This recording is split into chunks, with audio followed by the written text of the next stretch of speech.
Alors aujourd'hui, on va parler de récupération. Pourquoi j'avais envie de parler de récupération? Parce que pour moi, la récupération, c'est un petit peu, il faut voir les choses un petit peu comme celui qui prend des compléments alimentaires pour prendre de la masse musculaire et qui fait pas réellement une diète cohérente avec ses objectifs de masse musculaire. En fait, si on regarde bien, il y a assez peu de chances que ça fonctionne, même si c'est mieux que rien, ça je l'avoue.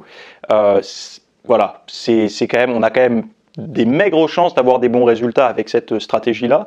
Et en fait, la récupération, moi je vois les choses un petit peu pareilles. C'est-à-dire que beaucoup de personnes vont miser énormément sur tout ce qui va être les compléments alimentaires, donc je peux les citer maintenant, hein. Ça va être quoi? Ça va être le ZMA, ça va être tout ce qui va être pour les articulations, les tendons, donc ça va être le collagène, ça va être la chondroïtine, ça va être la glucosamine, ce genre de choses-là, mais en fait ils vont pas avoir le style de vie propice à une bonne récupération. Et je pense que pourquoi certains compléments alimentaires fonctionnent mieux chez certains que chez d'autres, c'est parce que dans leur inconscient, enfin inconsciemment plutôt, ces gens-là ont déjà un style de vie qui est pro-récupération et du coup ajouter un complément alimentaire là-dessus leur permet de l'optimiser. Mais moi là aujourd'hui, j'aimerais vraiment me tourner pour vers toutes les personnes qui justement n'ont pas ce style de vie et chez qui tout ce qui est complément alimentaire, réflexe alimentaire, même au niveau de la nutrition pour la récupération fonctionne mal. C'est-à-dire que ça prend pas. Et en fait, moi, je voudrais me tourner vers tout le style de vie, tout ce qu'il y a après, derrière. En fait, tout ce qui est beaucoup plus pertinent pour avoir des résultats que simplement une gélule à prendre avant de se coucher, quoi. Donc bon bref, avant de démarrer ça, on va voir rapidement trois petites choses comme ça que je vous balance, des petits conseils que vous trouverez pas partout, on va dire, qui sont moins connus. C'est des choses un petit peu plus, je survole les sujets et par la suite vous aurez vraiment quelque chose de très long, de très concis, avec beaucoup de concepts plutôt, mais qui sera très long. Sur la récupération, la détente, etc., sans parler de méditation, parce qu'on n'est pas obligé de pratiquer En fait, la méditation et tout, c'est le summum, on va dire, des pratiques pour bien se détendre et tout ça, mais entre la méditation et l'état où vous êtes aujourd'hui, si vous êtes plutôt un mauvais récupérateur, vous avez plutôt tendance à avoir du mal à vous détendre et tout, il y a plein de choses à faire. Voilà. Donc le premier petit conseil que je voulais vous donner, c'est cloisonner ses efforts. Cloisonner ses efforts, pourquoi? Parce que si vous cloisonnez vos efforts, alors qu'est-ce que ça veut dire cloisonner ses efforts? Ça veut dire, admettons, la séance de sport peut être cloisonnée dans un timing, c'est-à-dire qu'elle peut être cloisonnée tous les jours de 17 à 18, ou tous les jours de 7h à 8h, ou tous les jours de midi à 13h. Le fait de cloisonner ça, ça va vous permettre de limiter une forme d'anxiété. Pourquoi? Parce que si vous cloisonnez pas, il y a une grande chance que un jour sur deux, vous ne vous entraîniez pas, et donc du coup, vous allez vous coucher avec une forme de culpabilité, etc. Est-ce que ça va impacter votre récupération? Beaucoup de gens vont dire non, pas directement. Mais moi, je vais vous dire que, en fait, indirectement, oui. Pourquoi? Parce que cette anxiété que vous allez créer par rapport à ça va vous faire mal dormir et ce mauvais sommeil va créer un cercle vicieux, etc. Autre chose, on le sait et pas besoin d'études sur le sujet pour le démontrer. Vous avez déjà dû remarquer que en fait, la nutrition, la bonne nutrition et l'entraînement vont de pair. C'est-à-dire que ça va ensemble. On peut pas dissocier ça. Moi, j'aime bien dire, c'est comme dire à un nageur, tu vas faire l'aller-retour là dans la piscine, mais tu te sers que de tes bras. Non, moi j'ai envie de me servir de mes bras et de mes jambes. Mais en fait, la transformation physique, c'est un petit peu ça. On se sert de la nutrition et de l'entraînement pour progresser. Bon, après, il y a la récupération, mais je veux dire, il faut pas déboîter ces choses, il faut les emboîter et c'est indissociable.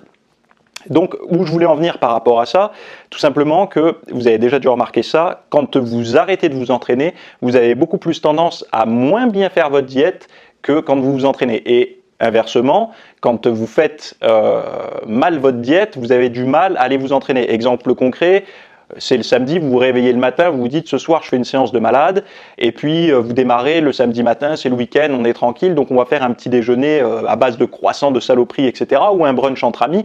Vous le méritez, si vous avez fait la diète toute la semaine, il n'y a pas de problème.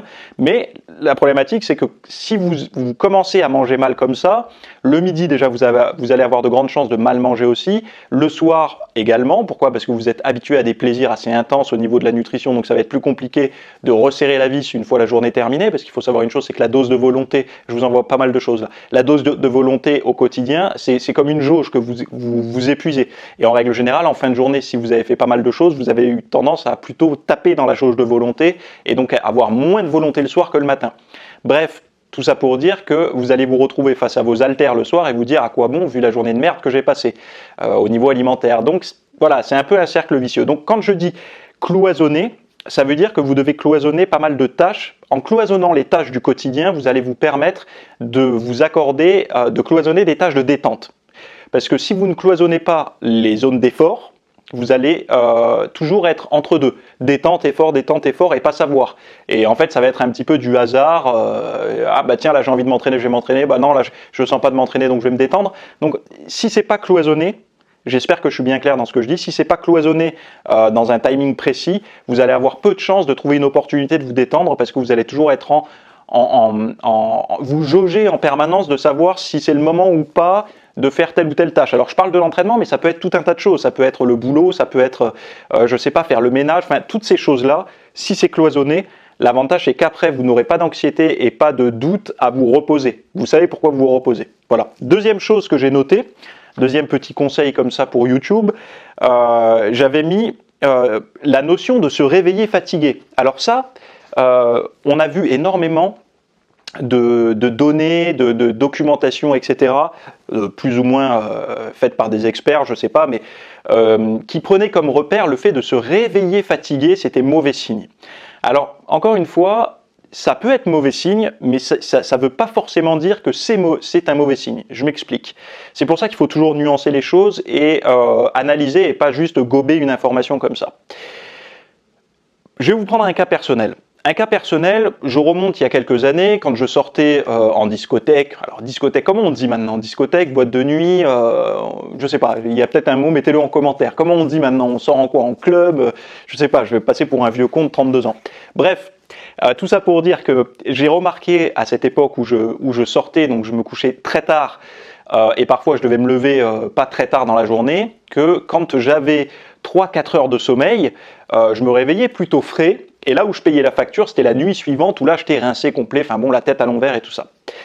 Et avec mon vécu, je me suis rendu compte d'une chose, c'est que parfois quand je dormais, je sais pas, 8, 9, 10 heures, donc 10 heures c'est assez rare, mais quand je dormais beaucoup, je me réveillais complètement explosé. Donc pour moi, il y avait quelque chose d'incohérent, c'était pas normal de se réveiller plus en forme après 3 ou 4 heures de sommeil, après un sommeil perturbé, et me réveiller complètement amorphe après une très longue nuit.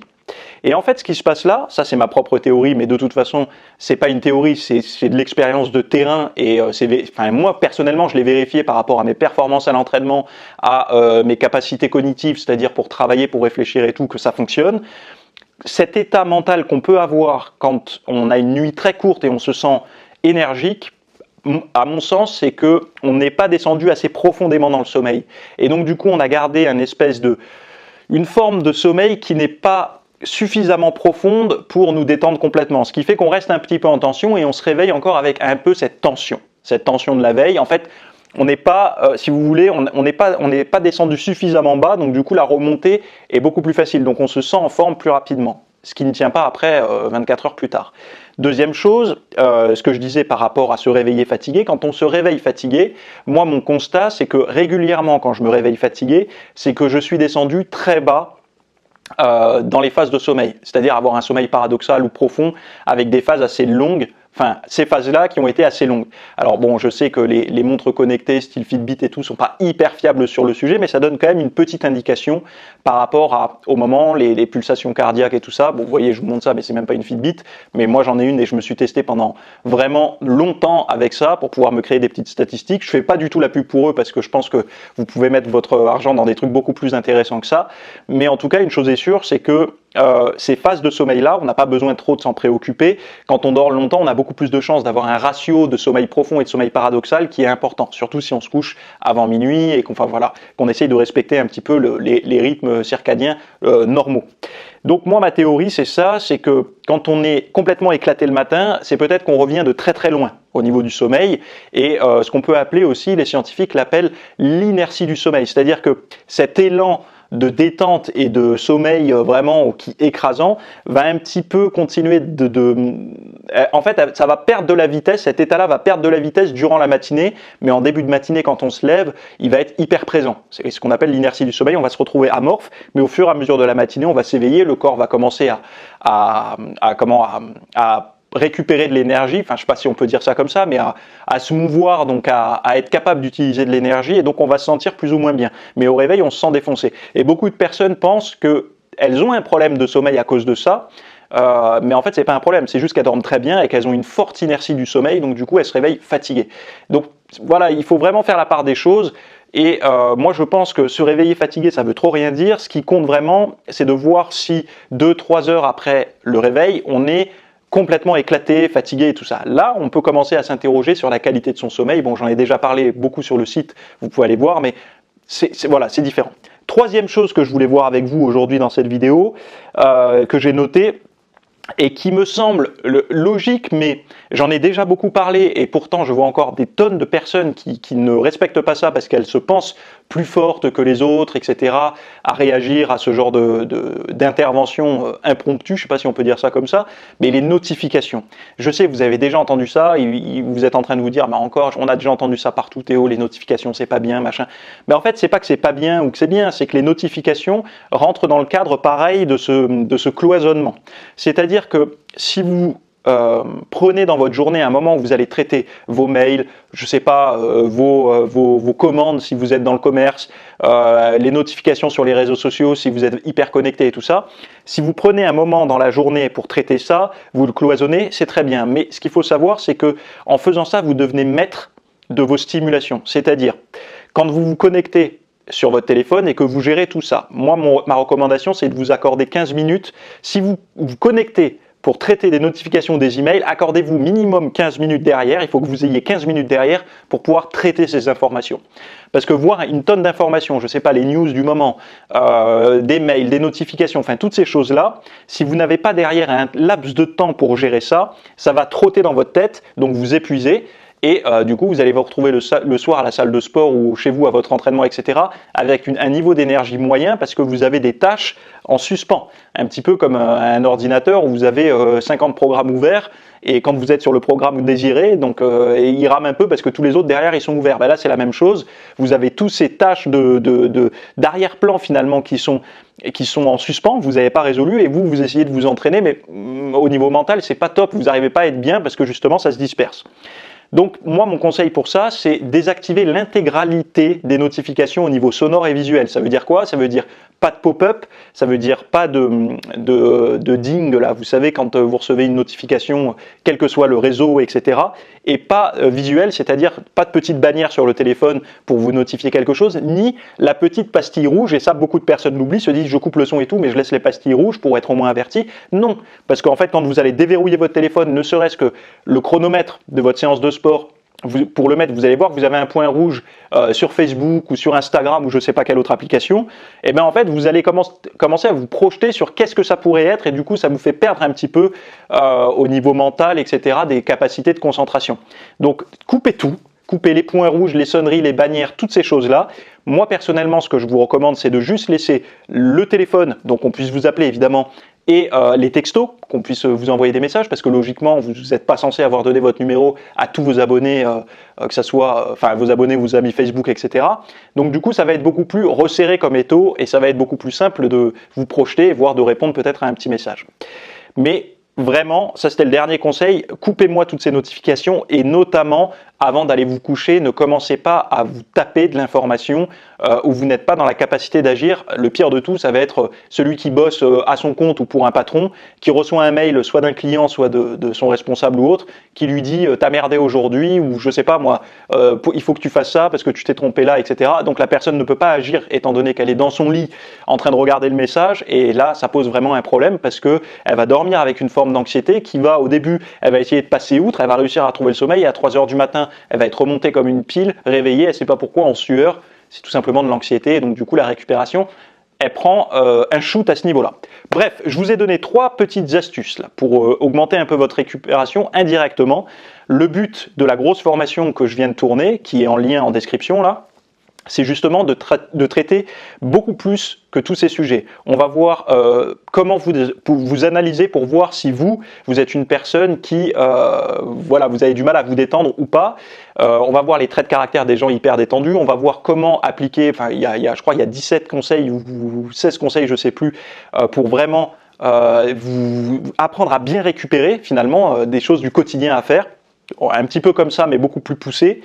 On va également voir quels sont au niveau corporel, comment dire, les signaux que vous pouvez interpréter positivement, comment les solutionner par des petites actions au quotidien, comment augmenter finalement votre prise de recul par rapport à beaucoup de choses de manière à augmenter votre récupération. Enfin, je ne vais pas vous faire tout le sommaire parce que là, des pages, il y a 6 pages recto verso pour la formation avec des notes, des citations, il y a vraiment beaucoup de contenu. Je tiens juste à préciser que voilà, cette formation est disponible sous 2 formats. Pour les VIP, donc rien besoin de faire, c'est gratuit avec votre abonnement, vous cliquez, vous y accédez.